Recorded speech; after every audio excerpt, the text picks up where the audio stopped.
مریم کی آمد پر اور بچہ کی رحم پر خوشی پر الزبات روح القدس سے بھر گئی، نبوت کی روح سے معمور ہو گئی۔ بچہ یوحنا کی حرکت اس بات کی علامت تھی کہ وہ الہی تحریک کے زیر سایہ آئی ہے اور خداوند کی ماں مریم کا استقبال کیا۔ مقدسہ الزبات نے مریم کی عزت افضائی کی، مبارک بادی دی اور بلند آواز سے پکار کر کہنے لگی، تو عورتوں میں مبارک ہے۔ حسن اتفاق اور الہی مرضی کہ یہی بات تھوڑے دن پہلے فرشتے نے بھی کہی تھی۔ الزبات نے تو وجہ بھی بیان کر دی، اس لیے مبارک ٹھہری کیونکہ تیرے رحم کا پھل مبارک ہے۔ الزبات بڑے پن کا مظاہرہ کرتی ہے، وہ عمر رسیدہ ہے، کاہن کی بیوی ہے۔ مریم عمر کے لحاظ سے بہت چھوٹی ہے، اسے کنوار پن کی حالت میں حاملہ ہونے کا شرف اور مسیح موعود کی ماں بننے کا شرف اور اعزاز حاصل ہوا ہے۔ وہ مریم کے اس اعزاز کو قبول کرتی ہے اور خوشی مناتی ہے، اور ہم اقرار کیے بغیر نہیں رہ سکتے کہ خدا ہم پر ہمارے حق سے زیادہ مہربانی اور عنایت کرتا ہے، اس لیے ہم ان سے حسد نہ کریں جن پر وہ ہم سے زیادہ عنایات اور مہربانیاں کرتا ہے۔ اس سارے عمل میں ہم مقدسہ الزبات کی انکساری اور فروتنی دیکھتے ہیں۔ مریم کے آنے پر وہ اقرار کرتی ہے، میرے لیے یہ بات کیسے ہوئی؟ یعنی مجھ پر یہ فضل کہاں سے ہوا کہ میرے خداوند کی ماں میرے پاس آئی؟ وہ مریم کو خداوند کی ماں کہتی ہے، وہ کھلے دل سے مریم کا اپنے گھر میں خیر مقدم کرتی ہے اور آمد مریم کو اپنے لیے عزت، فخر، عنایت اور نوازش سمجھتی ہے۔ عورتوں سے پیدا ہونے والوں میں سب سے پاک کلام کی روح سے سب سے بڑے نبی کی ماں اپنے آپ کو اس لائق نہیں سمجھتی۔ مجھ پر یہ فضل کہاں سے ہوا؟ جو روح القدس سے معمور ہوتے ہیں وہ اپنی قدر و منزلت کو کم تر درجہ دیتے ہیں اور خدا کی عطا کردہ بلند درجہ دیتے ہیں اور برتر مانتے ہیں، اور اسی مقام پر مقدسہ الزبات اپنی نبوت کا اظہار کرتی ہے، بلکہ یوحنا بھی کود کود کر خوشی سے اپنی ماں کے ساتھ مل کر اسے خوش آمدید کہتا ہے۔ بچہ اس لیے خوشی کا اظہار کرتا ہے کہ جس مسیح موعود کا مجھے نکی بننا ہے وہ میرے بعد اتنی جلدی آئے گا۔ یہ منظر دیکھ کر کنواری مریم کے ایمان کو تقویت ملتی ہے کہ یہ وہ کام ہے جس کی دوسروں کو بھی یقین دہانی کرائی گئی ہے۔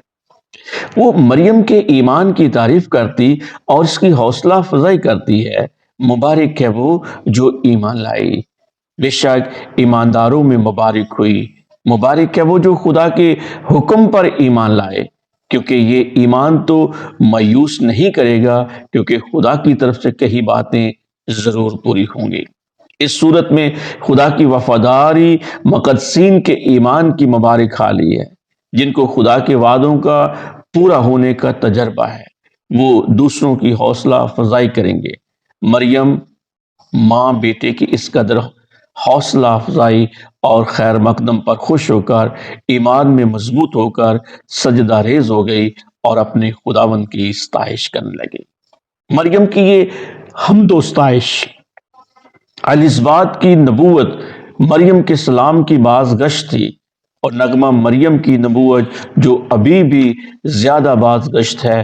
ایک منظر پیدا ہوا کہ مریم مسافت کی تھکن کو بھول گئی، اس کو اپنے ایمان کی تصدیق سے ایک نئی زندگی ملی، نئی قوت ملی، نئی خوشی ملی اور نئی جرأت حاصل ہوتی ہے، اور وہ خدا کی حمد و ثنا کرنے لگے، نہایت عقیدت سے یہ کہہ کر مکمل طور پر خدا کی سپردگی میں دے دیا، میری جان خداوند کی بڑائی کرتی ہے، اور نہایت شادمانی سے کہنے لگی کہ میری روح میرے نجات دینے والے خدا سے خوش ہوئی۔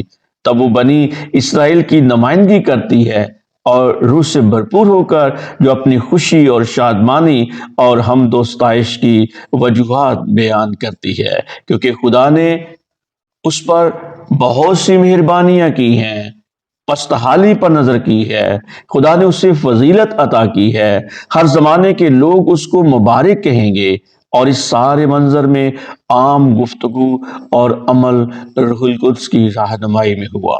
اب اس باب میں 3 افراد کا خصوصی ذکر ہے، یعنی یوحنا، الزبات اور زکریا، کیونکہ القادر نے میرے لیے بڑے بڑے کام کیے ہیں۔ واقعی وہ بہت بڑا کام کرتا ہے، ایک کنواری حاملہ ہے۔ واقعی بہت بڑا کام ہے کہ کلمہ متجسد ہوا ہے۔ واقعی بہت بڑا کام ہے کہ ایک کنواری کے ذریعے خدا کی قدرت جو کہ ہے وہ ظاہر ہوئی ہے۔ اور اس نغمے کے ساتھ ہی مقدسہ مریم ایک عوامی شخصیت بن جاتی ہے۔ زکریا کے گھرانے کی بدولت مریم ایک عوامی شخصیت بن گئی۔ اب مریم دور دور تک دیکھتی ہے، اپنے چاروں طرف، اپنے آگے دیکھتی ہے اور خدا کی رحمتوں کو جانتی ہے۔ اس کا رحم جو اس سے ڈرتے ہیں پشت در پشت رہتا ہے، اور اب تو رحمت کی حد کر دی ہے کہ اپنا بیٹا بھیج دیا تاکہ دائمی راست بازی جاری کرے اور دائمی نجات کا بندوبست کرے۔ اور یہ نغمہ مریم ہمارے ذہنوں کو وسعت پیدا کرتا ہے۔ سیاسی نظام میں ایک نئی سوچ پروان چڑھتی ہے، طاقت کے خلاف ایک بھرپور نعرہ ہے، ثقافتی انقلاب کی خوشخبری ہے، معاشی انقلاب نمایاں ہے۔ نغمہ مریم آرام طلبوں کو پریشان اور ہلا کر رکھ دیتا ہے، لہٰذا مریم اپنے یقین اور ایمان سے زمین و آسمان کی ملکہ بن گئی ہے اور ہر ایک کی نجات اور مدد کے لیے آج بھی آرزومند ہے۔ آپ سب کو مقدسہ مریم اور مقدسہ الزبات کی ملاقات کی عید مبارک ہو۔